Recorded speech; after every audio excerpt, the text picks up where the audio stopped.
మీరింతవరకు చూసిన గణపతి కేవలం ఒక చిన్న భాగం మాత్రమే. అసలు గణపతి వెనుక దాగి ఉన్న భయంకర రూపాలు చూస్తే మీ గుండె గట్టిగా కొట్టుకుంటుంది. అఘోర గణపతి, శ్మశాన వేల దేవుడు.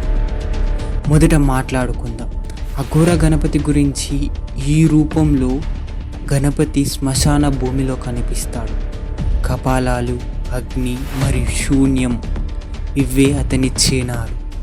ఈ రూపాన్ని సాధారణంగా ఇంట్లో అయితే పూజించకూడదు. కేవలం సన్యాసులు మాత్రమే పూజించగలరు. ధూమ్రవర్ణ అహంకార రాక్షస సంహారకుడు. రెండవది ధూమ్రవర్ణ గణపతి. పొగరంగుల్లో కనిపించే ఈ రూపం అహంకారసూర అనే భయంకర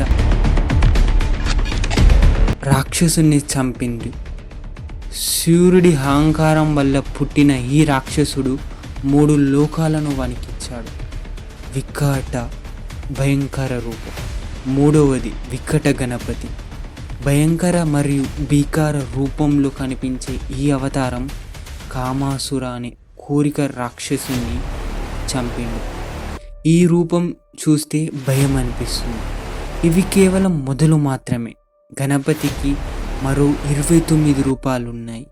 మీకు ఈ రహస్య రూపాల గురించి మరింత తెలుసుకోవాలంటే వీడియోనైతే లైక్ అయితే వేసుకోండి.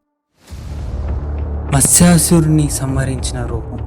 ఈ అవతారంలో గణపతి సింహవాహనుడితో దర్శనమిస్తారు. ఇది మన లోకంలో చోటు చేసుకున్న వేల మంది రాక్షసుల అసుర జన్య దురాశాలను అధిగమించాడని చెప్పబడింది. గజానన లోభాసురుణ్ణి సంహరించిన రూపం. ఇందులో గణపతి ఏనుగు తలతో లోభం నాశనం చేసిన దేవుడిగా ఉంది. మరొకటి మహోదర. మహాసురుని జయించిన గణపతి అవతారం.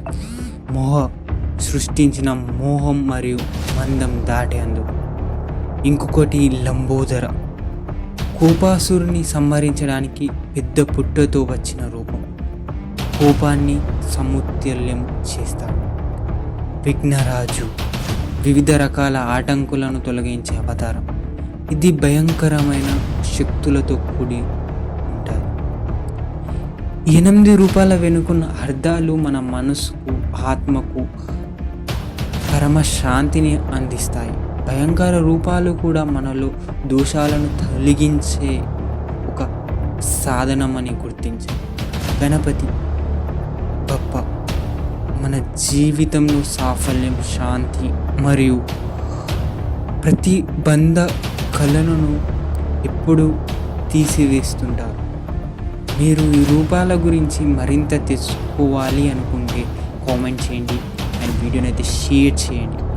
మరియు ఇంకొన్ని ఆసక్తికర కథలను తెలుసుకోవడానికి ఛానల్ అయితే సబ్స్క్రైబ్ అయితే చేసుకోండి.